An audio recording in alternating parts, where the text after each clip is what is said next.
Kalispera. Kalispera. Αξιότιμοι συνάδελφοι του Υπουργείου και των Εφοριών, Επιτροπή της Αμερικανικής Σχολής και της Γενεδίου Βιβλιοθήκης και μέλη της Διευθύνουσας Επιτροπής της Αμερικανικής Σχολής, συνάδελφοι των Πανεπιστημίων και ξένων σχολών, αγαπητοί φίλοι και φοιτητές. Με μεγάλη μου χαρά σας καλωσορίζω εδώ απόψε στην ετήσια συνάντηση της Αμερικανικής Σχολής Κλασικών Σπουδών στην Αθήνα. Χαίρομαι που βλέπω τόσους πολλούς εδώ απόψε. Επίσης, καλωσορίζω όλους όσους μας παρακολουθείτε διαδικτυακά. Είμαι η Bonna Wescoat, Διευθύντρια της Αμερικανικής Σχολής. Είμαι τιμή μου απόψε που μοιράζομαι μαζί σας το έργο της Αμερικανικής Σχολής κατά τον τελευταίο χρόνο. Μετά την παρουσίασή μου, η ομότιμη καθηγήτρια Susan Rotroff από το Πανεπιστήμιο Washington στο St. Louis θα μιλήσει για την σημασία της ελληνιστικής κεραμικής. Από το Υπουργείο Πολιτισμού και Αθλητισμού θα ήθελα να ευχαριστήσω θερμά την Υπουργό Λίνα Μενδώνη, τον Γενικό Γραμματέα Γιώργο Διδασκάλου, την Γενική Διευθύντρια Αρχαιοτήτων Ολυμπία Βικάτου και όλες τις διευθύνσεις και τις εφορίες που μας αφιερώνουν χρόνο και υποστηρίζουν το έργο μας. Esteemed colleagues of the ministry and ephorias, trustees, overseers, and members of the managing committee of the American School, colleagues of the universities and foreign schools, dear students and friends, it's a great pleasure to welcome you this evening to the open meeting of the American School of Classical Studies at Athens. I am Bonna Wescoat, the director of the school, and it is my honor to share with you the work of the American School over the last year, after which Professor Emerita Susan Rotroff will speak to us about what Hellenistic pottery means. Now, the American School is a unique organization. We are a consortium of over 190 universities, colleges, institutes, and museums in North America, which are committed to the study of Greece from prehistory to the present. We are governed by a managing committee drawn from these institutions and guided by a deeply committed board of trustees, as well as the overseers of the Gennadius Library. We have an office in the United States, and our main center is here in Kolonaki, but our scholars and students take us across the breadth of Greece, ancient to modern, literary to scientific. It is their achievements that I share with you this evening. We are most essentially a community, and we feel the loss of those who contributed so much to the school and are no longer with us, including Beata Maria Kitsikis Panagopoulos, Ann Stewart, Richard Redding, Miriam Kasky, Billy McGregor, Harry Avery, Diane Harris Klein, Karen K.D. Vitelli, Frank Wozniak, Haris Kaligas, Gloria Ferrari Pinney, Clayton Miles Lehman, James Allen Stewart Evans, Ann P. Chapin, Haruo Konishi, John Hayes, and Elizabeth Pemberton. We will miss them all. But as we honor those whom we've lost, we also welcome new people, particularly to the school's staff. Christiana Davies has become our new communications director, based in the Princeton office, but deeply involved with the work here in Athens. Alessio Peonessa is the new IT support specialist for Athens and the Agora excavations, and Yorgos Zanonas has joined the Gennadius Library as cataloger. This year we have 2 Steinmetz Family Foundation Fellows who support the school's outreach and educational programs. Io Victoratu for the Agora excavations and Macriani Swing, and Taylor Zwickler for the Corinthian Excavations and Museum. Miguel Palomino is our Digital Media Fellow. Now, each year, the Alumni Association presents the Aristaya Award to an alumna or alumnus who has provided exceptional service to the school and who has contributed in an extraordinary way to the school's mission. I'm very pleased to recognize the winner of the 2024 award, Daniel Levine, Professor of Classical Studies at Fulbright College of the University of Arkansas. Daniel has led the school's summer programs 5 times, and he has been a longstanding member and supporter of the school, having served on several committees and as president of the Alumni Association. He may also be the only one of us to have rowed into the Menidi tomb on a styrofoam raft, which you see him doing there in the 1970s. Our annual gala aims to support the school's 140-year mission of preserving, promoting, and protecting all aspects of Greek culture, again, from prehistory to the present. It's also our opportunity to honor major contributors to the study of the Greek world.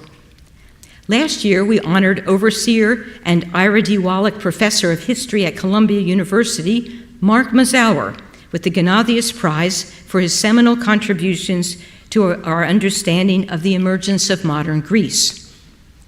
And this year, at our 8th annual gala, Wellesley College Professor Emerita and American School Trustee Mary R. Lefkowitz will receive the Athens Prize for her contribution to our understanding of women in the ancient world.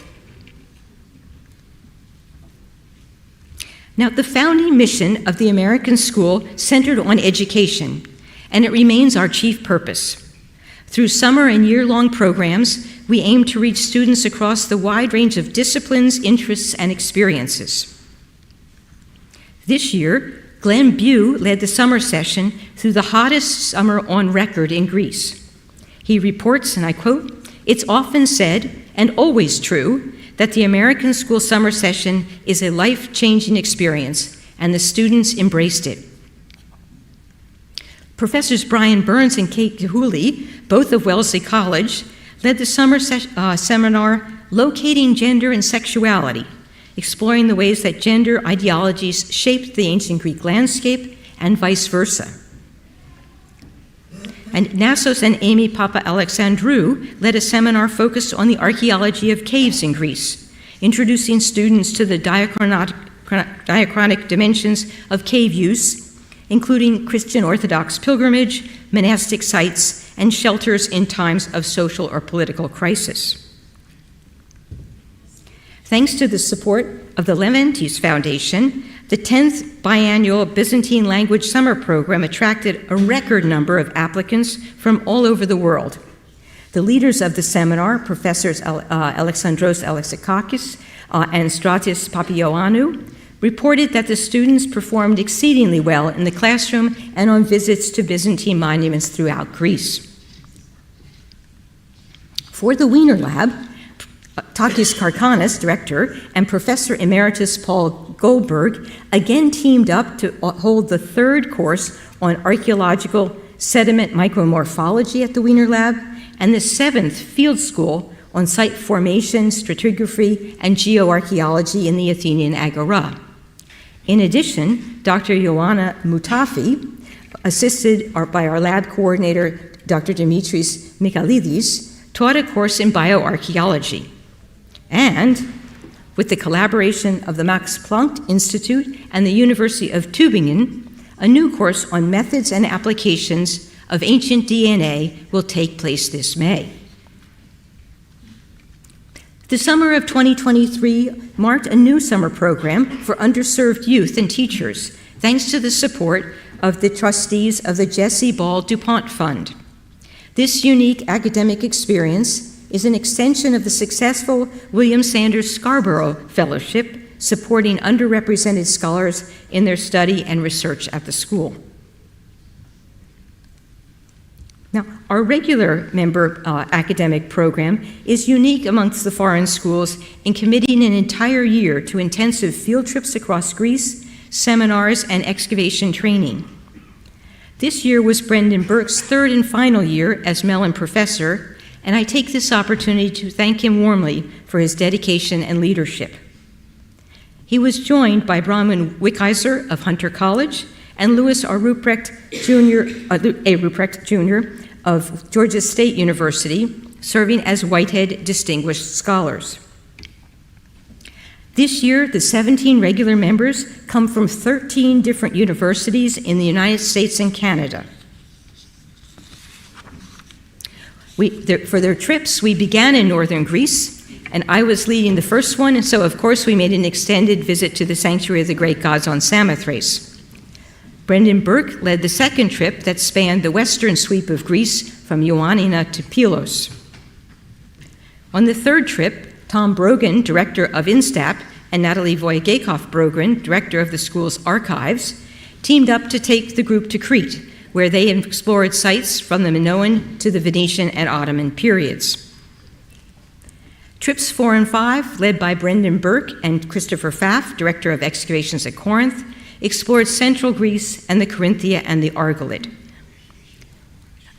In the winter, the students kind of hunkered down here in Athens, and the program turned to focus on Athens again, from the prehistoric Athenian Acropolis to the Ottoman city plan, as well as sites in the surrounding countryside and adjacent islands.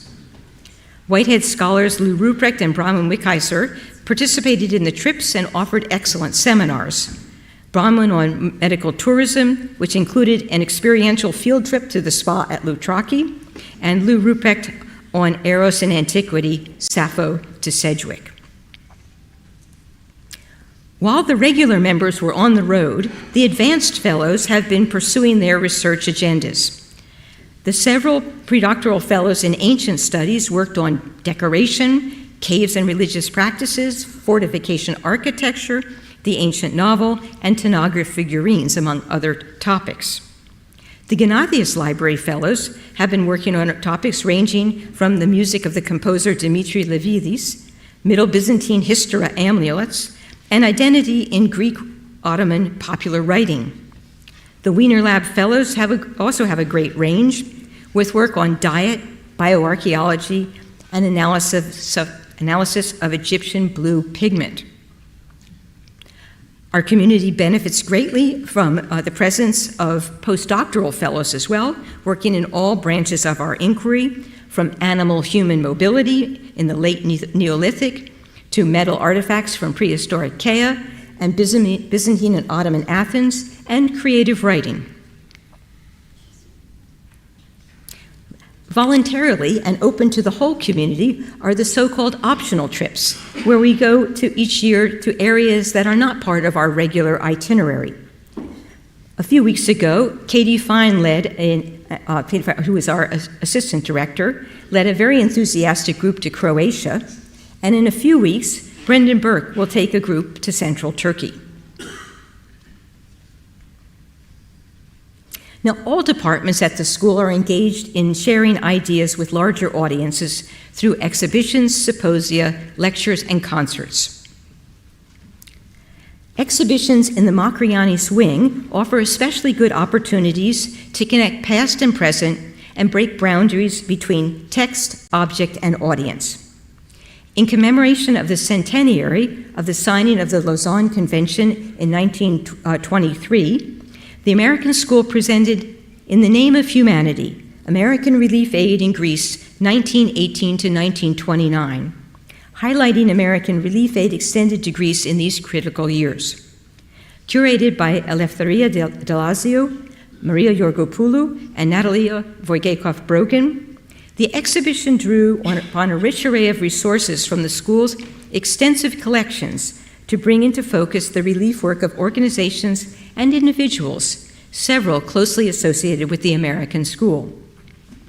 We appreciate the opportunity afforded by the generous donors to this exhibition to shed light on the American contribution to one of the greatest humanitarian efforts in the history of the world. We have an exciting exhibition about to open, I bring to your attention as well. On the 18th of June, we'll have the exhibition Vrzaki, The Revival of a Neighborhood, the neighborhood that once covered the Athenian Agora. And Then, Imagining Samothrace, From Homer to the HoloLens, is planned for the Macriani Swing in the spring of 2025. This year, we also paired exhibitions with our lecture program. To accompany the Potamianos lecture, senior librarian Irini Solomonidi curated an exhibition of rare editions of Homer held in the Gennadius Library.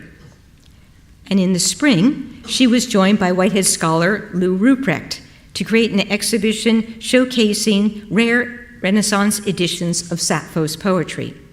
The exhibition remains open until tomorrow, so you don't miss it.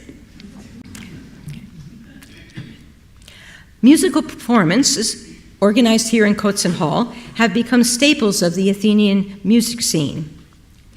Thanks to the support of the Schwartz Foundation, the young musicians of the Curtis Institute of Music filled the auditorium in September, while the violin in the early music of Epirus enlivened this space with traditional folk sounds and dance, thanks to the enthusiasm of Christopher King and Andreas Zombanakis. And in collaboration with the Hellenic Foundation for Culture, the archives presented Opus Alexandrinum, musical activity of the Greeks of Alexandria ad Aegyptum, based on research carried out by the flautist Natalia Yeraki. The Potamianos lecture program offers us a remarkable opportunity to celebrate Greek history and culture, thanks to overseer Fokion Potamianos. This year's Potamianos lecture is Emily Wilson, professor in the Department of Classical Studies and chair of the program in Comparative Literature and Theory at the University of Pennsylvania. Her work investigates the profound and varied influences of ancient Greek and Roman literature on later cultures, uncovering surprising new angles and making complex texts available to contemporary audiences. Her first lecture on the vulnerability of heroism attracted a full house here in Athens and some 7,000 online viewers. Her second lecture, Destiny, Tradition, Choice, at Georgetown University was equally exciting, and we anticipate her third lecture, The Wisdom of Stories, in New York in May, so stay tuned. It has been an excellent year for intellectual collaboration. In December, the International Conference Recent Work on the Cults of Boeotia was organized by the American School and the Effort of Antiquities of Boeotia. Dr. Elena Konduri gave the keynote on the Acropolis of Glass, and over 20 scholars and archaeologists presented recent findings that contribute to our knowledge of religious activity in Boeotia from the end of the Bronze Age through the Byzantine period. In collaboration with the Museum of Cycladic Art and the University of Columbia, the school co-sponsored the international conference Kaironio, August 338 BC, A State of the Question. This conference explored the dynamics of the battle between the Macedonian armies and the Greek cities, as well as aspects of commemoration of the battle by both the victors and the defeated. And in March, we held an international workshop on LiDAR and landscapes in the archaeology of Greece, which focused on the latest approaches in a large area remote sensing methods used to examine archaeological sites across Greece. Our lecture series offers opportunity to share the work of senior scholars. Again, all branches of our institution were active. The topics of classical scholars ranged across medical tourism, markets, Hellenistic gymnasia, and aspects of death and burial. The annual archives lecture centered on the history of the French school in Athens. The Fitch and Wiener Labs continue their very successful collaborative series of seminars, and the Wiener Lab has also now a new collaboration with the Kanellopoulos Museum and the Hellenic Open University, bringing us a series of seminars and workshops that explore human-animal relations in the past. For the Gennadius, lectures in the fall highlighted themes from the exhibition In the Name of Humanity. The spring lectures included investigations of Byzantine Athens, the 17th century Cretan poem Eratokritos, the 20th century American poet Louise Gluck, and the material connection between portable altars from Byzantium and Central America. The Friends of the Gennadius Library continue to attract the interest of new members through trips to Cappadocia and Munich, along with excellent lectures and the screening of the documentary Otan o Wagner, Senandese tis Domatis, here in Kotzenhall. And it's really actually kind of wonderful, I have to be honest. Online streaming became an essential part of our program. Thanks to our capable digital media team, our events are visible around the world, and over the last year, 97,476 unique users attended our live-streamed events, while 155,000 unique users viewed the online video archive. It's a new opportunity to really share our work and our field and our love of Greece widely, and we thank them. Now, we're not quite finished. There is more news from the departments individually. Maria Yorgopoulou reports that of the many splendid acquisitions were made possible by the generosity of the Gennadius overseers and the Fili, including a very rare Psalter book printed in 1584, a bilingual Jewish prayer book published in Corfu in 1885, and an exquisitely illustrated mythology book that was part of a large bequest of Byzantinus Efthalia Konstantinidi. Natalia Wojciechowicz-Brogren shares that the highlights in this year's archival acquisitions include the personal papers of Curtis Runnels, known for his fieldwork in Paleolithic and Neolithic Greece, the papers of the late Alan Beghold, professor of Greek at Brown University and chairman of the school's managing committee, and the Milanos Scheer papers gifted to the school by Julia and Alexandra Scheer. This important collection for the school's history also includes several dolls made by the Near East Industries in the 1930s and collected by George and Leila Milanos. Many of them were recently showcased in the Name of Humanity exhibition. Many of you will be glad to know that we've established an archives fund in honor of the late Anne Chapin, a dear friend and colleague to so many. For the Blagan, Maria Tourneau reports that the library's collection has grown to over 122,000 books and periodicals, with a continued emphasis on print format. We migrated to a newer version of our library management system and replaced the traditional visitor's book with a card reader. Ambrosia has a new interface with enhanced functionality for the benefit of users.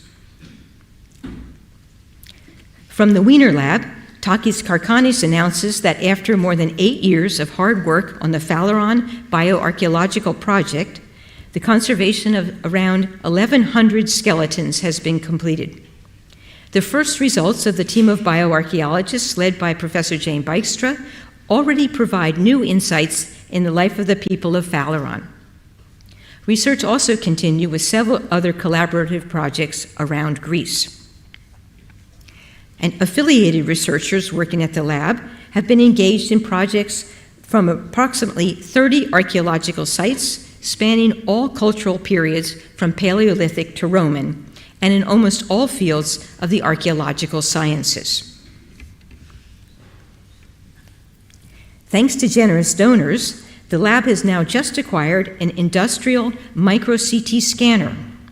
This equipment offers a powerful means to study the external and internal structure of archaeological materials in a non-destructive way.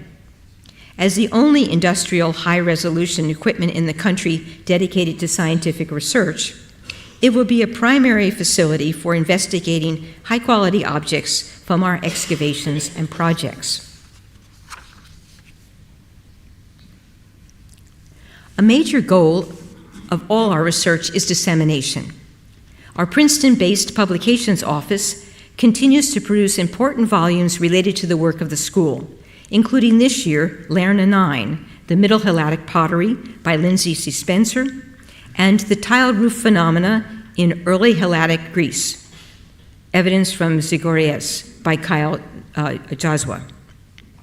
And we continue to publish exciting new research in our latest volume, volume 92 of Hesperia. Now, in closing this section of our presentation, I would like to express my gratitude to our staff at the American School for making everything we do both possible and a real pleasure and joy. Thank you, every one of you, so much. And now it's time to turn to field work and the work that our teams have accomplished in the field in 2023. With thanks to the efforts for their support, I'd like to share with you briefly a word from these projects. And these are the ephorias and sites of the active excavations we have, both in actively and in study season across Greece. Excavations at the Athenian Agora were conducted in the area beneath the recently demolished building at 14 St. Philip Street, which covered the central portion of the Stoa Poikile, as well as part of a Middle Byzantine neighborhood. The excavations aimed to establish a complete stratigraphical sequence, and at this stage of the work, they've revealed 19th century and later foundations and a series of pits. Pottery was abundant in all trenches, mainly Byzantine through modern, although ancient material was also encountered. As one of the last remaining areas of Athens with a full sequence from the Middle Bronze Age to yesterday, this plot is a prime target for comparison of foodways and subsistence strategies across time. The fill of all trenches was fully dry sieved, and flotation and phytolith samples were taken from each context for analysis. Several identified seeds are shown here. The team also completed a geophysical survey of the new area using both ground-penetrating radar and frequency-domain electromagnetics. And a geomatics study incorporated terrestrial laser scanning, LiDAR, and UAV structure from motion, producing a comprehensive digital model of the Hephaestion, one of the best preserved ancient temples in mainland Greece, which will allow users to engage with the building virtually in this three-dimensional model.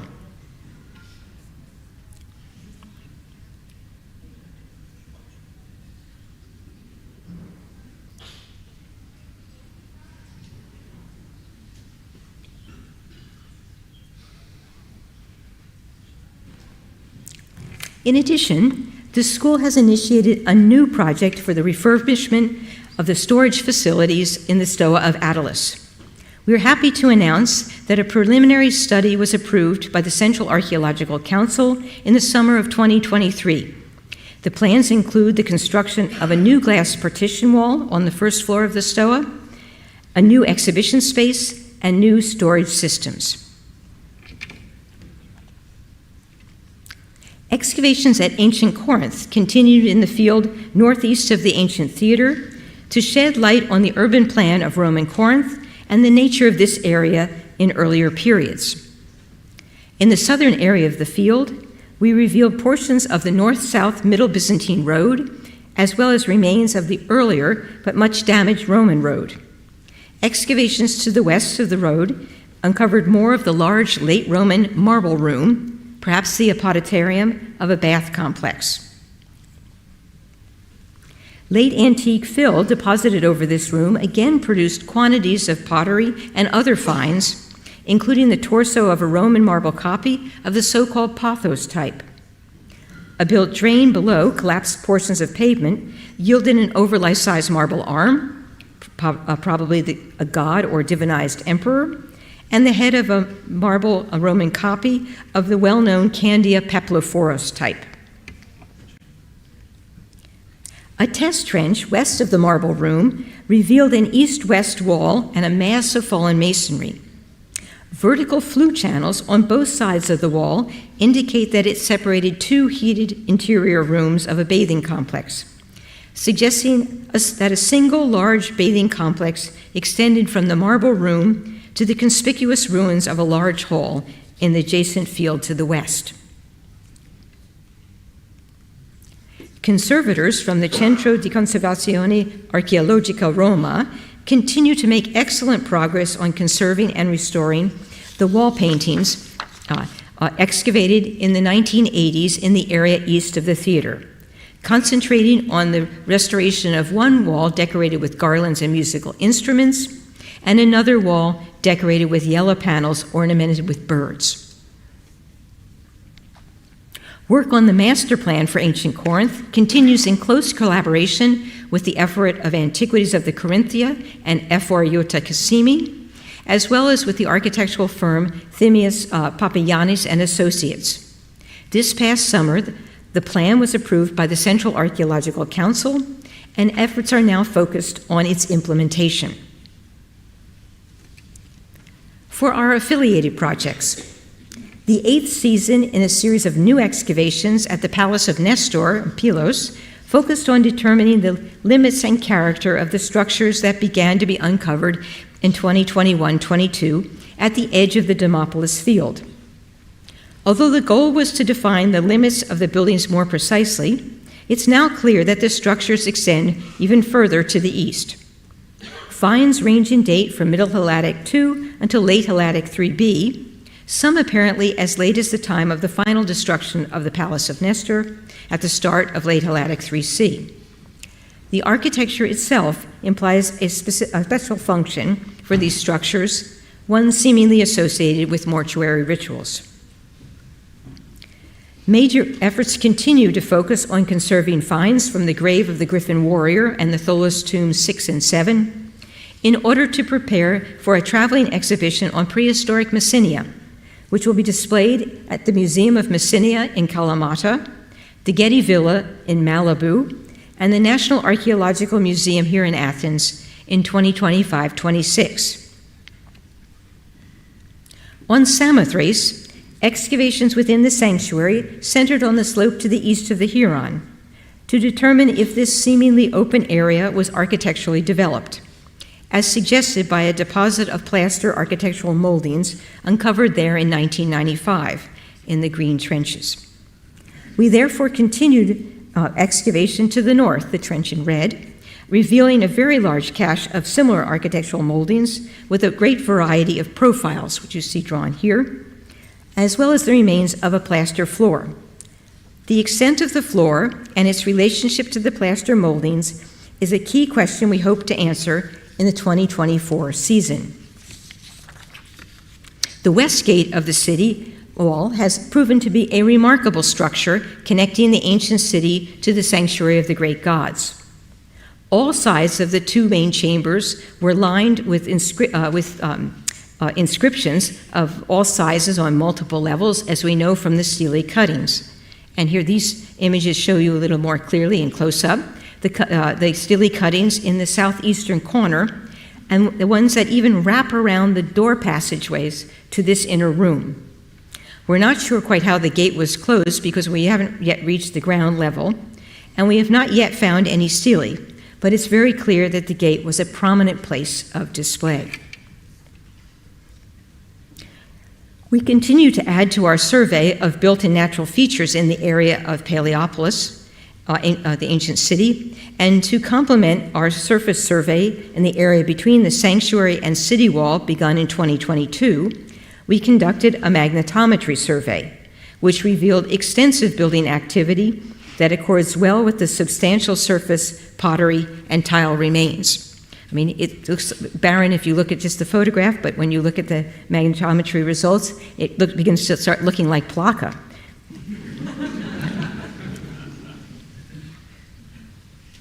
2023 was the final season for the Malivoti Thrace Archaeological Project, a synergasia with the Rhodope effort of Antiquities. Initiated in 2010, the project examines the coastal site in Aegean Thrace often identified as Strimi, an apoikia of Thasos. To date, the project results include the complete excavation of 2 classical houses, an intensive surface survey of the city, and an extensive surface survey of the Chora. This year, Fieldwork focused on the area outside the city walls, where surface survey and geophysical survey had revealed abundant artifacts and subsurface remains associated with a possible temple. The uncovered structure is now identified as a temple, the first known extramural temple in Aegean Thrace. The structure is oriented northeast-southwest and is more square than rectangular in shape. Soundings indicate that it was not built on earlier structures. Much of the monolithic threshold at the southwest of the building is preserved, as well as paved portions of the pronaos. Inside the cella, paving is preserved in the back northeast of the temple. Several elevated stones and cuttings near the center of the paving could relate to some type of cult installation, like a statue base. And at the very center of the cella are the remains of a likely hearth. The structure dates to the mid-3rd century BCE on the basis of a hoard of 3 coins of Adios. Finds suggesting cult activity include amphoriscoi and other miniature vessels, incense burners, figurines, and worked antlers. Based on the assemblage in Comparanda, Athena and Artemis are possible candidates for worship at the site, and Cybele cannot be ruled out. Activity in the area continued through the Hellenistic and into the Roman period, and it's not yet clear when the temple as such went out of use. The Lechian Harbor and Land Settlement Project began a new campaign in a synergasia with the Corinthian effort of antiquities, and with the aim of further refining understanding of the occupation phases and eventual abandonment of the site. Continued excavations in Area A confirmed occupation from the Augustan period to the 3rd century CE. Excavation in Area B centered on a warehouse that was later divided into rooms, including a taverna. In Area C, the Roman civic basilica, excavation of the nave's northwest corner confirmed the presence of a chalcidium, or entrance porch. Discoveries included an iron hand. Excavation was begun in Area D, where geophysical prospection had revealed a circular structure about 30 meters in diameter. Trenches in both the central area and the perimeter revealed fine marbles and stones, fragments of mosaics, painted plaster, possibly the edge of a marble sarcophagus, and fragments of relief sculpture. The foundations of the outer wall date to the second half of the 1st century BCE. Our synergasia with the Directorate of Prehistoric and Classical Antiquities and the Effort of Antiquities of Boeotia finished its first campaign at Agia Marina Pyrgos in the northeastern Copaic Basin. At the site, the late Helladic 3B component appears more extensive than magnetometry in 2018 had suggested, and includes artificial terracing with likely drainage channels. Parts of a late Helladic 3B complex near the summit are overlain by relatively ephemeral stone construction full of stacked early geometric scyphoi, suggesting that the ruins were celebrated as a site of historical importance several centuries after the settlement was abandoned at the end of the Bronze Age. An intriguing discovery was a secondary burial at the bottom of a shaft grave period cist grave, which contained fragments of earlier wares. Whether there was a previously unrecognized early Helladic II settlement at Agia Marina Pyrgos, or the earlier sherds were transported to the site in the Middle Helladic period of occupation, remains to be seen. For our projects in study season, Kim Shelton reports that activities in the sanctuary of Zeus at Nemea included a comprehensive study for conserving the walls of the early Christian basilica in order to abate the collapse of the upper walls that were made from large ashlar blocks from the Temple of Zeus. Improvements to the Nemea Museum, the guard office, and the Nemea Center Library and study room included painting and new furniture. And we share that the Nemea Center for Classical Archaeology is pleased to present an international conference in honor of the 100th anniversary of the first excavations at Nemea and the 50th anniversary of University of California, Berkeley's involvement at the site. The event will bring together speakers from the United States and Greece who have a history of interest and expertise in the archaeology of Nemea and its surrounding region. The University of Chicago's ISMEA team focused on analysis of the archaic temple and exploration of the Sacred Glen and North Gully. For the Michigan State University excavations at ISMEA, work centered on the organization and digitization of the archives, the completion of several legacy publication projects, and a new collaboration with the Global Art Studio in Corinth around the study and production of ceramic art. American excavations at Cancri continued to study the finds from the harbor recovered in the excavations of Robert Scranton during the 1960s. The Mount Lycaon Excavation and Survey Project continued work on the NSF grant assessing paleomobility in the Peloponnese, ceramic studies, and a 3D reconstruction of the Ionic building in the lower sanctuary. The Parnassian Heritage Park Field School proceeded as usual, and a new Parnassian Heritage Foundation Research Center is currently under construction. The Mitru team continues to work on the site stratigraphy and finds, both from their excavations and the 1988-89 surface survey. Moving to Crete, work on Maklos focused on the study for publication of the remarkable purple dye workshop and waterworks area that was excavated in 2021-22. Study and conservation continued at Azorias in northeastern Crete. The team consolidated the archaic rectangular building and superimposed Hellenistic towers on the South Acropolis, confirming a proto-archaic date of the earliest foundations. The investigation of stone tool assemblages contributed to the study of food waste. Analysis of a cypress wood beam informed understanding of roof construction, and bioarchaeological research led to the possible evidence of the earliest appearance of the mouse in Crete. For Komos, conservation work at the site continues with the restoration of stone walls and mortars. In closing, I'd like to share the team photos, which communicate more strongly than words how central art field projects are to our mission of training students, who will in turn contribute to the field in years to come. And now I have the very great pleasure of introducing our main speaker, Professor Susan Rotroff, Jarvis Thurston and Mona Van Dyne Professor Emerita of Washington University, St. Louis. She has been a welcome presence as an excavator and a pottery specialist on projects in Greece, Turkey, and Tunisia. Since 1970, she has been associated with the excavations at the Athenian Agora, but she has left her mark on the interpretation of Hellenistic period pottery across the Eastern Mediterranean. We have relied on her framework that she has established for dating and typology of Hellenistic pottery, but we are especially indebted to her for exploring how pottery may cast light on the behavior of the ancient people who made and used it. Therefore, please join me in welcoming Professor Susan Rotroff to speak about what Hellenistic pottery means.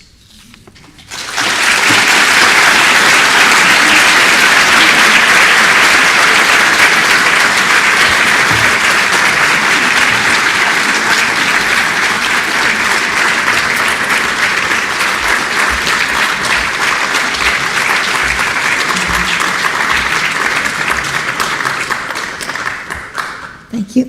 Thank you very much, Bonna, for that very nice introduction.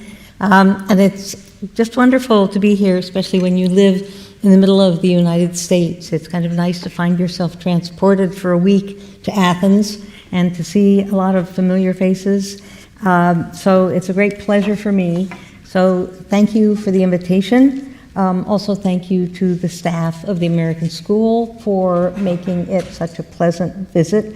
And I also have to very briefly thank many present and past directors of the Agora excavations from Homer Thompson to Leslie Shear to John Camp and now John Papadopoulos, for entrusting me with work on the material that will form the basis of what I'm going to talk about this evening.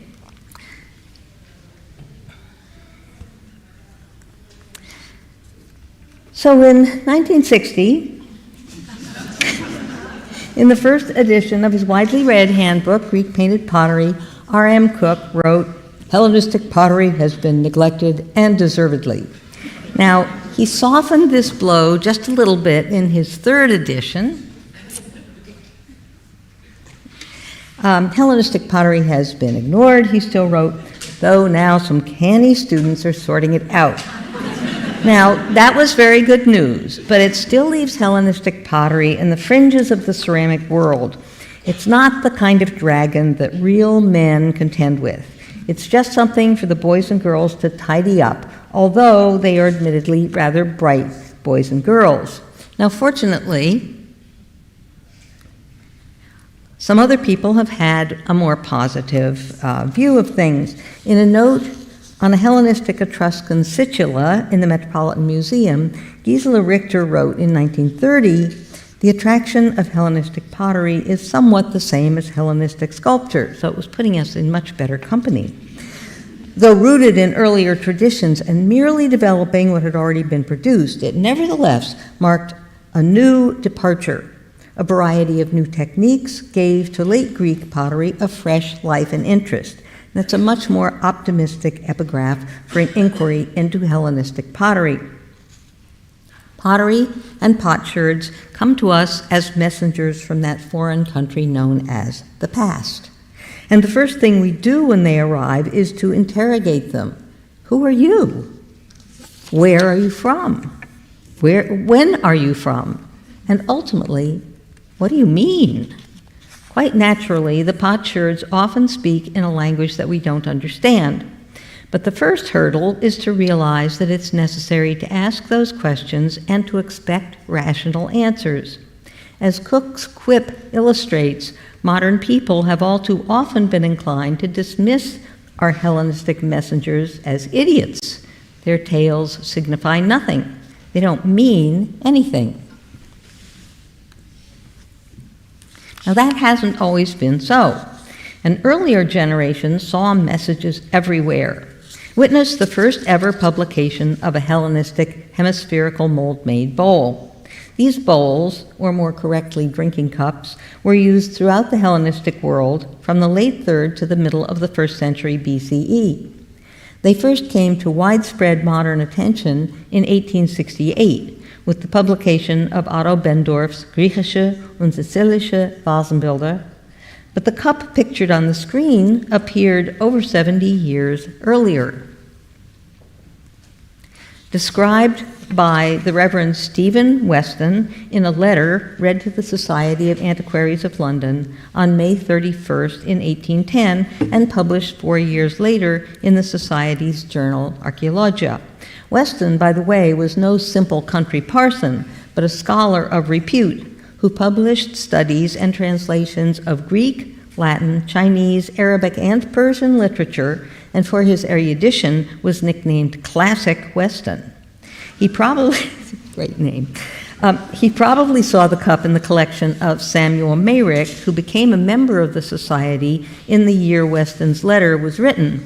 Mayrick's heirs ultimately donated it to the British Museum, where it remains to this day. And the decoration shows alternating Tritonuses and mounted figures, which Weston duly describes. But as a preface to that figure-by-figure account, he gives us the meaning as a whole. The figures represent the constant flux and reflux of animated beings, arriving and departing, advancing and retiring, originating from water and refreshed by wine. It's really a very beautiful vision. Now, a modern viewer might be tempted to scoff at Weston's interpretation. The only other published account of this cup describes the frieze slightly inaccurately as an alternation between a triton and a maenad seated on a panther. In fact, it's a tritoness, and the mounted figures are alternately a Maenad and an Eros. The cup looks like an assemblage of only loosely related figures, the only purpose of which is decoration. But is neglect the best thing for it? This evening, I will be offering attempts to translate some ancient messages, like this one, into answers that serve our modern purposes to achieve a better understanding of the Hellenistic past. And I'll be looking at 3 issues. Time, dates, that is, our current understanding of Hellenistic ceramic chronology and how we got there. Form, what we can learn from the shapes of Hellenistic pots. And images, what information lies hidden in Hellenistic ceramic iconography.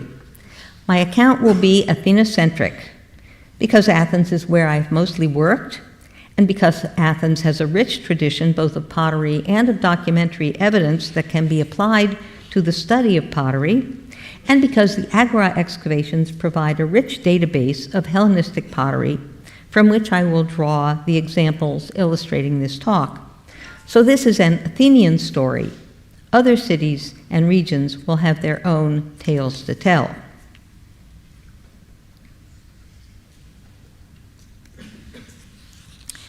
Now, the first question that a field archaeologist would probably ask a Hellenistic potsherd is, what is your date? What do you mean to me as someone seeking to organize this particular stratum with respect to others in my excavation and to monuments and developments on other sites? What is your date? Now, this is the question that Homer Thompson asked as he looked at the mountains of Hellenistic pottery unearthed in the first years of the Agora excavations. Hellenistic pottery was not very high on the Agora agenda, but sorting out the history of the site was, and reliable dating tools were essential. Thompson recognized the value of the shattered debris that was emerging from the many wells and cisterns that were being cleared. He realized that the technique of seriation, which had long been applied to grave contexts to produce a relative chronology, could also be applied to the much messier contents of disused water sources. The red dots here mark the locations of the cistern systems, well, and pithos on which Thompson based his study. Now, unlike the graves, the containers are large and often complex, particularly in the case of the cistern systems, as you can see from the cross-sections drawn at the time of excavation. They are subject to undetected disturbance, and they are not sealed in the sense that a grave is. But by treating them as closed deposits and paying close attention to the presence and absence of key shapes and decoration, Thompson was able to place them in sequence. Group A, oh, I can push this little thing. It's much easier. Realize that. Group A still contained classical shapes, while B held Hellenistic cantharoi and a new shape, the West Slope amphora. Mold-made bowls made an appearance in Group C, and a special form of the same, the long-petal bowl, was present in Group D, while Group E had new imported wares like Eastern Sigillata A. This relative sequence remains unchallenged today, but the absolute dates that Thompson applied to his groups have been adjusted, a process that began explosively in 1960. The same year in which Cook declared Hellenistic pottery neglected. The Grenade was a small excavation at Coroni on the east coast of Attica. There, Eugene Vanderpool and 2 graduate students, young folk in their 20s, Jim McCready and Arthur Steinberg, undertook a 3-week excavation to determine the nature of the remains visible on the prominent headland. Evidence of intense but short-term occupation combined with a concentration of Ptolemaic coins, which are otherwise rare in Attica, convinced the team that the site was a Ptolemaic outpost. A more recent discovery, shield tacks bearing the name of King Ptolemy, now strengthens the association with Egyptian forces. The only likely occasion for such an encampment was during the Chromonidean War in the 260s, when Ptolemy II intervened in a conflict between Athens and Macedonia. The bulk of the pottery, including the stamped amphoras, should therefore date in the 260s or shortly before. The tableware is largely Attic, presumably requisitioned locally by the occupying soldiers. It may not have been brand new when they first encamped there, but it was probably not decades old either. But there was a problem, because decades old is just what it should have been, according to Thompson's dating of his early Hellenistic Group A, where most of the parallels to Coroni ceramics were found. Debate and uncertainty ensued, and it was not until the mid-1970s the confirmation for the lower dates mandated by Coroni appeared. This came from Virginia Grace's revision of the stamped amphora dating, which now forms a backbone for Hellenistic ceramic chronology. But for those 15 years, and even some years afterwards, it was very difficult to work within the Hellenistic period because of uncertainty about dating. And these slides illustrate the implications of this work, the dating of Thompson's groups before the Coroni excavation and after. Now, in its earlier range, anchored to an historical event, the Chromatidean War. There has also been a domino effect on later deposits, chiefly due to the revised amphora chronology. Recent work at Coroni with the Bays of East Attica survey suggests a more complex history for the site, though its role as a fixed point so far survives. And I hope it will continue to do so, since it is the only one we have for Athenian pottery until the sack of Athens by Sulla in 86 BCE.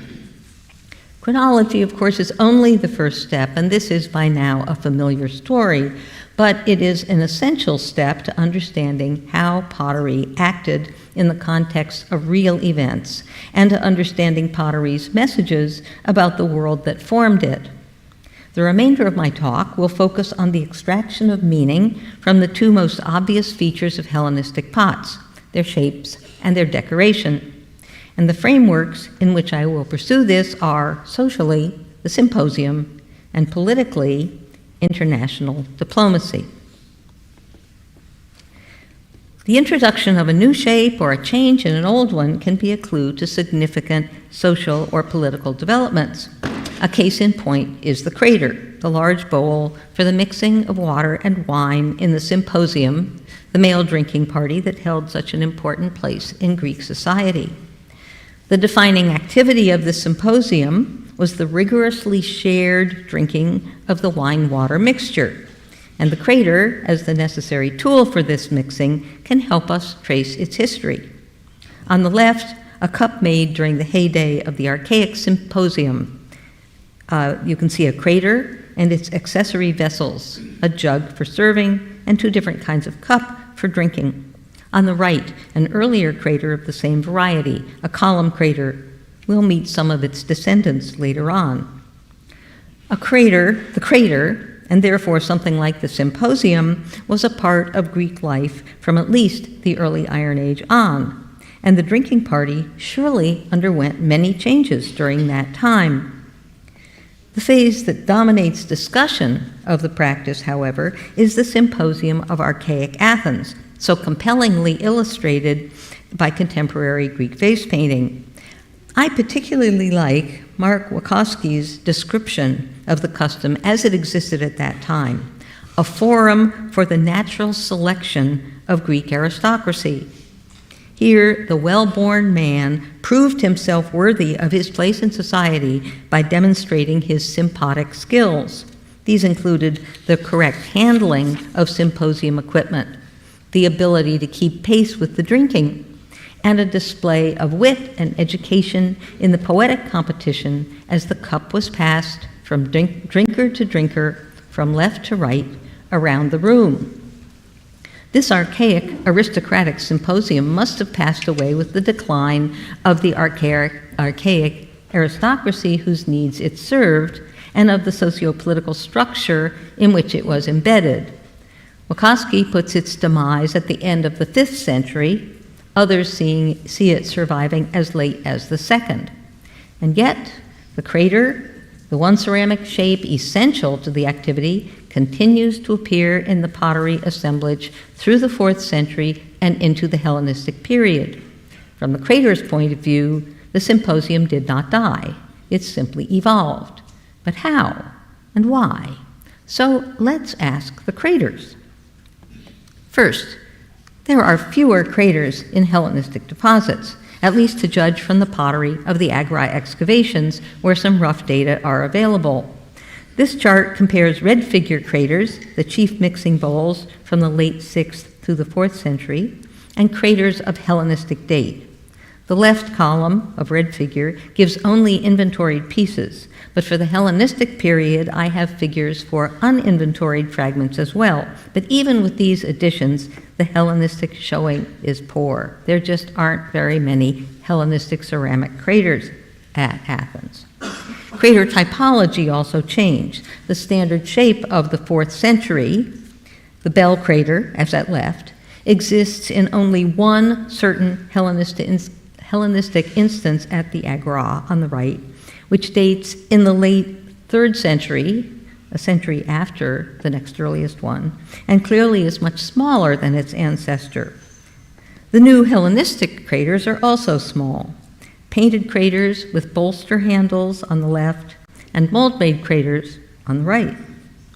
The Agora excavations have recovered fragments of about 35 of these, two types altogether, and they were all made before 175 BCE. Part of a lead clamp still in situ shows that this bolster crater had been mended. It was a valued possession and perhaps impossible to replace when it broke. There are also large, undecorated black gloss bowls that could have done the job of a crater, although their complete lack of embellishment is surprising. Fragments of 33 of these have been found at the Agora. Noting a concentration of them in the area of the Athenian law courts at the northeast corner of the Agora, Mabel Lang suggested a different function, to catch runoff from water clocks. One has a capacity notion painted on its underside, restored as heterakous for coes, but whether they are craters or not, they too ceased to be made around 175. The only shape that continued through the period is a deep bowl with a collar neck and hoop handles, known in 34 examples. It was created around 260, seemingly as a simplified revival of the column crater, which had not been seen in Athens for over a century. The shape is perfect for service as a crater, though quite small, and it is nicely decorated in bold glazed patterns. But here's the thing, it's made out of the same ordinary household ware as such things as wash basins, buckets, and beehives. It's hard to understand the appeal of craters made of household ware when potters would have been perfectly capable of providing craters of finer fabric, or at least glazed interiors, which would have retained liquid better. But the fact remains that after about 175, these plainware bowls and a few imports were the only ceramic wine mixers available. Fragments of 18 imported craters have been found, mostly of gray ware from the coast of Asia Minor and mostly dating to the late Hellenistic period. Here the only complete example, along with a few rim fragments. These imports show that the crater was alive and well elsewhere, a reminder that the story I'm telling is not necessarily a universal one. But the numbers suggest that at Athens, symposia were now being hosted by a smaller group of people. But other evidence draws us in two opposing directions. The crater gap was probably in part filled by metal craters that do not survive. The forms of the finer clay craters support this conclusion, since in details like hanging handles and molded rims, they clearly imitate metalware. This suggests, in turn, that the symposium was now largely restricted to those wealthy enough to purchase expensive equipment, the aristocracy that gave birth to the custom in the first place. On the other hand, the plainware craters demonstrate the hosting of symposia among those of moderate means.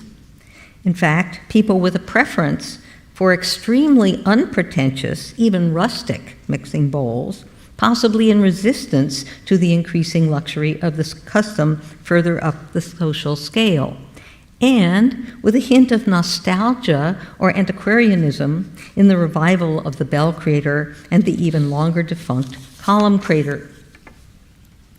The crater, however, was only the most impressive member of a set of vessels used for serving and drinking wine.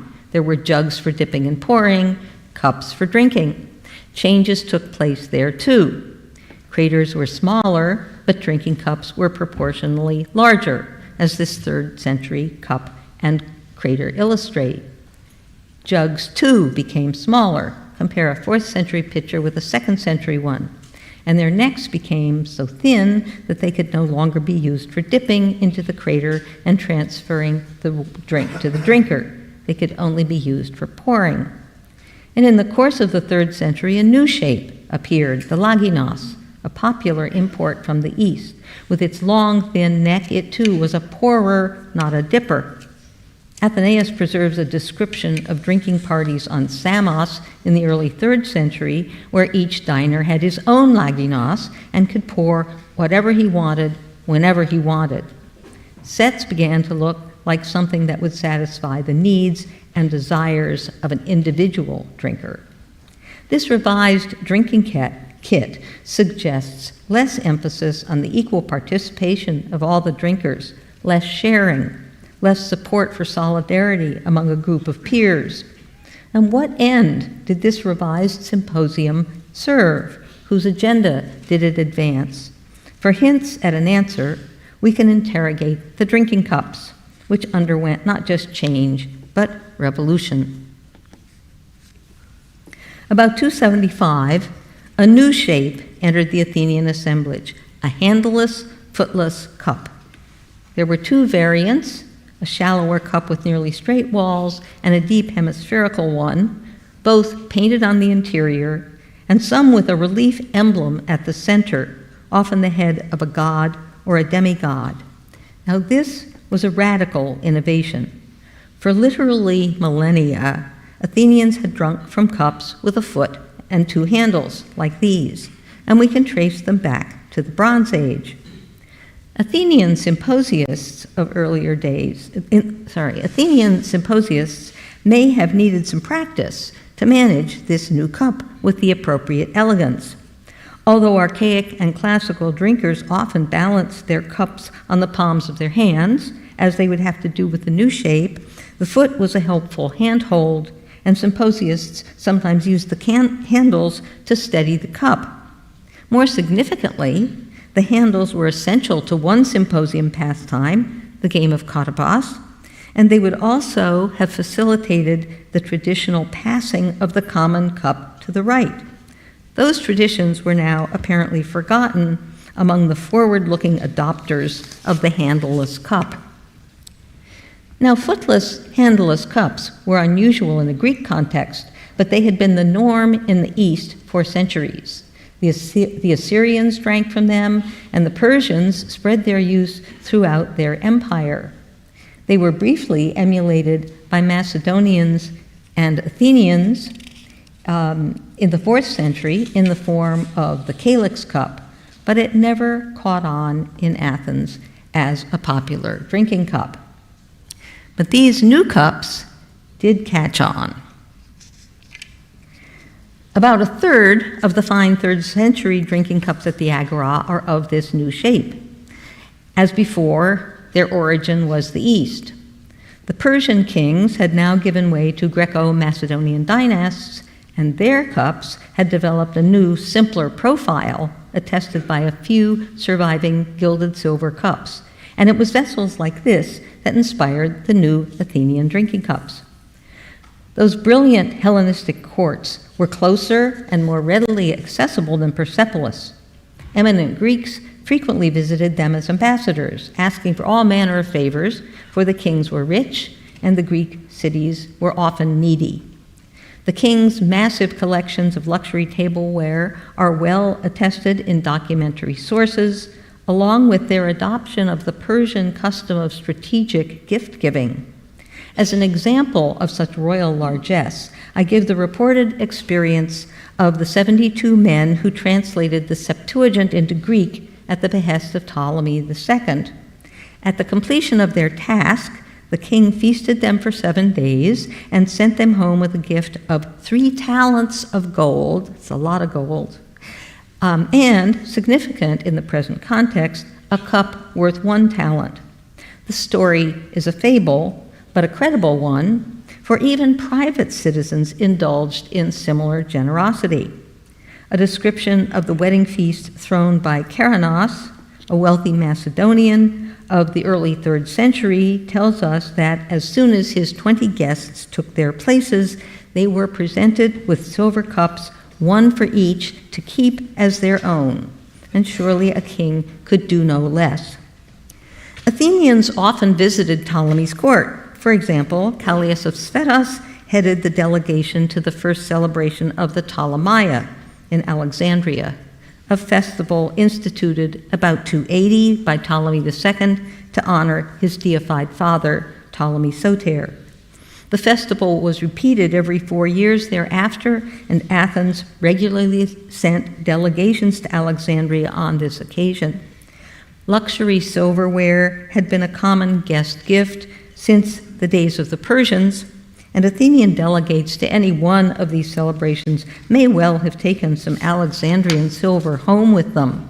And there is, in fact, evidence that such cups reached Athens in the form of 2 ceramic handleless cups from the Athenian Agora with 2 different portraits of Ptolemy on the floor, the position reserved for divinities and thus appropriate for a deified king. They represent the king's features faithfully, as you can judge from comparison with his coins. Note the deep-set eyes, beetling brow, wide, flat cheeks, and the distinctive commas of hair over the ear. To achieve such accuracy, the clay emblems must have been produced by taking a cast of the original, then making a mold in which to produce the clay copy. For this, the potter had to have access to the originals. But how would he have gotten his hands on such unique and valuable items? This seems to require the collusion of their owner. I speculate that a returning envoy, recipient of silver portrait cups of Ptolemy, commissioned a local potter to produce clay copies of those gifts. He will certainly have wanted to show off his new silver, and a symposium would have been the perfect place to do so. Clay copies would have made it possible for every guest to drink from a Ptolemy cup. And following Ptolemy's example, he could later distribute them as gifts to his departing guests. He would thus be casting himself in the role of his royal host. And this scenario suggests a sea change in the symposium. It had developed from a forum for the selection of leaders and maintenance of their connections into what Michael Dietler has called a patron role feast, which, he writes, involves the formalized use of commensal hospitality to symbolically reiterate and legitimize institutionalized relations of asymmetrical social power. Translated into ordinary language, it means that an elite host drinks with guests of a lower order to express and confirm the unequal relationship between the parties. The host was no longer curating his social and political relationship with his peers, but following the model of his royal benefactor, he was patronizing fellow citizens in order to cement their support within Athenian society. For example, he might count on them to vote in favor of the pro-Ptolemaic agenda he was advancing in the assembly. A cup with a portrait of Ptolemy would remind them of their obligation, and they could use it down the line in their own lower-level symposia, spreading the word down the social ladder. This is, of course, speculation in the details, but something like this must lie behind Athenian-made dishware where accurate portraits of Ptolemy stare up at the drinker as he drains his cup. Now, I've already strayed into the last of my topics, the meaning of decoration, and I want now, however, to focus more exclusively on this. First, with an example from the painted decoration that was dominant in the 3rd century, and then on mold-made decoration of the 2nd. For most of the Hellenistic period in Greece and the East, table and toilet vessels were painted in the West Slope style, so named after the site on the west slope of the Acropolis that provided the earliest published collection of such vases. You already know it from the Ptolemy cup, two contrasting colors of clay, thick terracotta and thinner white kaolin clay, are painted onto the glazed surface of the vessel. The terracotta forms the main design, painted first. White accents and infill were added, but often flaked away, leaving only a ghost of the original design. The result can be like this. The painted decoration is almost invisible, both to the eye and in a photograph. It needs to be recorded in some other way, here in a watercolor painted by Pete DeYoung. After centuries of figured painting, West Slope turned to a repertoire of floral and geometric motifs. The only member of the animal world to survive was the dolphin, sketched above a sea of running spirals. A small list of artifacts, jewelry, torches, wreaths, complete the repertoire, which R.M. Cook called small and impoverished, and it's difficult to argue against him.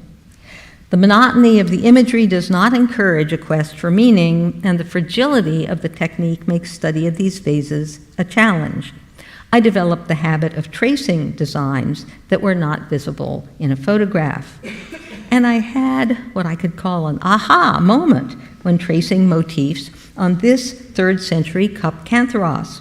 At first sight, they seem clear and remarkable, and I traced them only because I felt I'd traced everything else. I ought to be consistent and trace this. A cornucopia flanked by grape bunches and torches with the inscription Phileas above. But as I traced the design, I became aware that a clay-colored line runs down the middle of the cornucopia. It has been painted over with the white pigment, but if I could put it in your hands and you could run your finger over the area, you would be able to feel it. Luckily, the motif appears on a few other vessels where the loss of the white paint makes the dividing line visible. The conclusion is clear. This is not an ordinary cornucopia, but a double one, a dikeros, and it leads us back to the Ptolemies. The dikeros was closely associated with Arsinoe II, the sister of Ptolemy II, who he married around 275 and who was an influential member of the Alexandrian court until her death in 270. Its first appearance was on Alexandrian faience oinakoi, created for the queen's cult, probably after her death, and the one pictured here is identified as hers by an inscription. And it's most famously depicted on the reverse of her posthumous coins. In its way, the dikeros is as much a portrait of the queen as the emblems on the floors of the Ptolemy cups are of her father. The shape of this cup cantharos is similar to the cantharoi found at Coroni. Note the high tapering stem, a chronologically diagnostic detail. Coroni, as you recall, was occupied by Ptolemaic forces and provisioned with local pottery in the 260s, that is, shortly after Arsinoe's death, when the dikeros first appeared in Alexandrian art.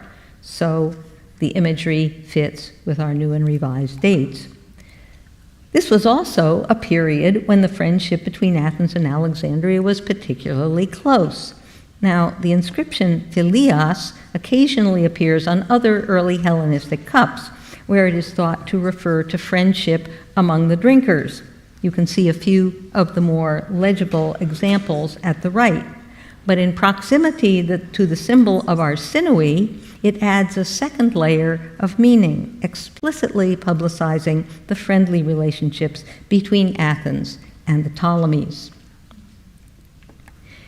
Before concluding this tutorial in ceramic messaging, I want to return to the mold-made bowls with which I began. These are a continuation of the Athenian love affair with handleless drinking and became the main wine cup of the 2nd and early 1st century. Handles had fallen almost completely out of fashion. The contexts of these cups at the Agora show that mold-made bowls first appeared there around 225, thanks to a technological advance that made it possible to efficiently produce a cup with relief decoration all over its surface. The first cups were direct casts of the metal models, like this one, but potters quickly developed the procedure of stamping motifs into the inner surface of the mold, giving them full control of the design. One surprising fact about Athenian mold-made bowls is that although the original model was decorated with a floral calyx like this one, most Athenian bowls favor figured decoration, like these. Floral and figured fragments appear together in the earliest agora deposits that contain mold-made bowls. So archaeology provides no evidence about the relative dates of their introduction. And there is no evidence whatsoever that these figured cups were closely copying metalware. All of the surviving silver cups are exclusively floral in their decoration. This one is typical. If Hellenistic silversmiths ever made hemispherical cups decorated with human or animal figures, none have survived. It appears that once the technical innovation had been achieved that made it possible to cover the walls with low relief, the Athenians remembered their love of figured decoration, dormant since the demise of red figure a century earlier, and reintroduced it. If so, this was a completely new thing, and the compositions are works of some originality. The artisan was free to invent his own figures or to adapt figures from other artistic media. It's a perfect illustration of Ms. Richter's point that, quote, new techniques gave to late Greek pottery a fresh life and interest. But these fine new Greek originals have not been highly regarded. The tiny figures that cover their surfaces have generally been dismissed, like West Slope decoration, as meaningless. And sometimes they do seem to be, as on this cup, with an abduction of Ganymede, an Eros riding a goat, a woman crowning a trophy. There seems no connecting thread among them. But although disparate stamps were opportunistically combined in later production like this cup, to the contrary, when a compositional scheme was first introduced, the juxtaposition of stamps was deliberate and meaningful. It only makes sense from the artisan's point of view. The molds in which the cups were made were created by stamping individual figures into their surfaces. It took patience, time, and skill to design and model the punch, the stamping tool. A mold maker would just not say, oh, well, I guess I'll make a Dionysus today. He must have had a plan for an overall design, and there must have been a logic to that plan. But complete sets of punches did not survive intact forever. Loss and breakage must, in time, have taken their toll. Later mold makers were constrained by the surviving stamps at their disposal, which sometimes led to what seemed to be illogical combinations.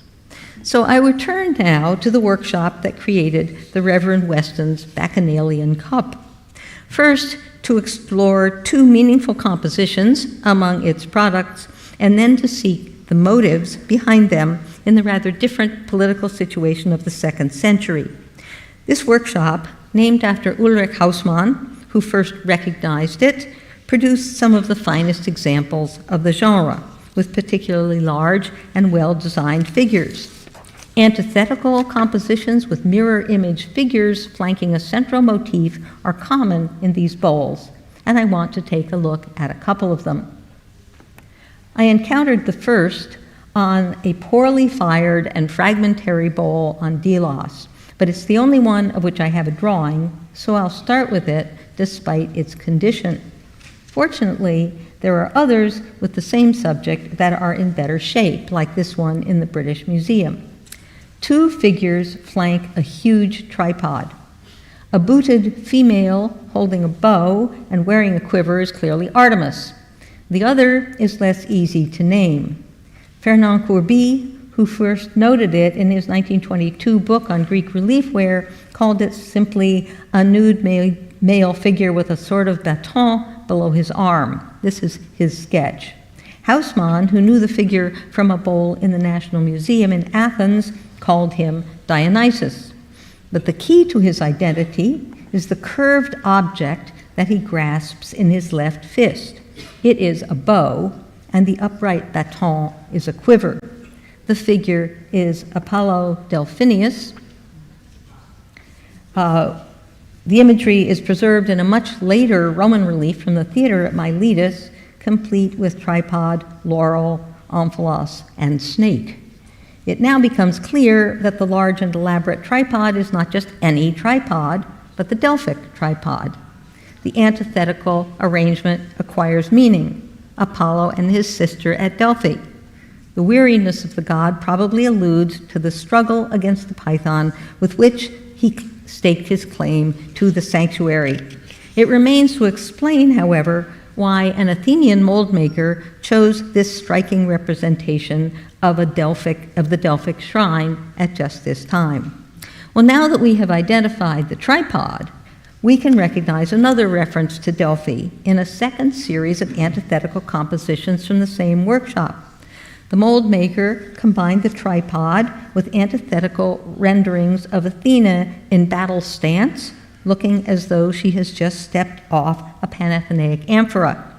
Given the intensely iconic nature of both tripod and Athena, I am inclined to read this image as a reference to an actual situation in which Athens defended or dominated the Delphic sanctuary. And as it happens, there was such a situation in the first half of the 2nd century, the period during which these cups were made. So now a small, I promise you, small dose of Hellenistic history. Terribly complicated. In the 3rd century, Delphi was controlled by the Aetolians. But before that, its management, as you know, had been in the hands of the traditional alliance of states known as the Delphic Amphictyony. After the defeat of the Aetolians by Rome in 189, the Delphians made a bid for independent control of their sanctuary. The Athenians did not like this idea. They joined forces with the Thessalians to block this move. And in 186, Athens sent 3 of her most eminent citizens as delegates to the Amphictyonic Council, and these were probably the 3 richest men at the time. Christian Habicht has a long discussion of their eminence. And that council, the Amphictyonic Council, subsequently sent one of them, together with a Thessalian colleague, to secure the support of the Senate against the Delphians. Well, the senators were convinced, and the traditional Amphictyony was resumed control of the sanctuary, with Athens and Thessaly in strong positions. How could such events be translated into ceramic imagery? Here is my guess. Any one of those 3 eminent Athenians involved might have commissioned the tripod bowls, or perhaps more likely, they might have commissioned bowls made of silver. They were certainly rich enough to do so, of which the clay copies that survive, the clay bowls that survive are copies. Persons of extreme wealth and power might celebrate a diplomatic success at a symposium featuring silver cups with relevant imagery. Clay copies, like the Ptolemy emblem cups earlier, would have been convenient for encouraging support on a wider basis.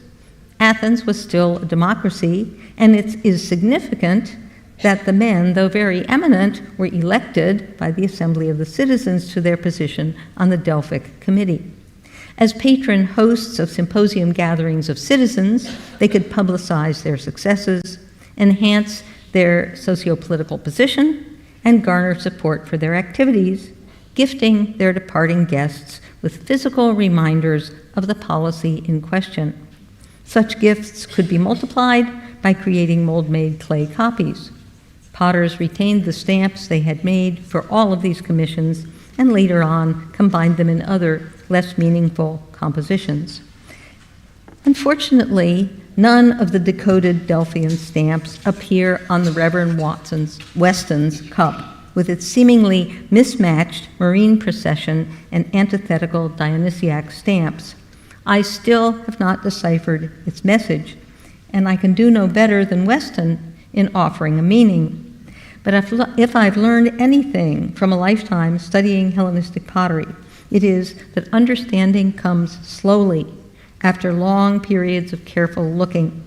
So I will keep on doing just that. Meanwhile, I hope I have convinced you that Hellenistic pottery means something, and that the next time you encounter a Hellenistic pot, you will treat it with respect and attempt to engage it in conversation. Thank you.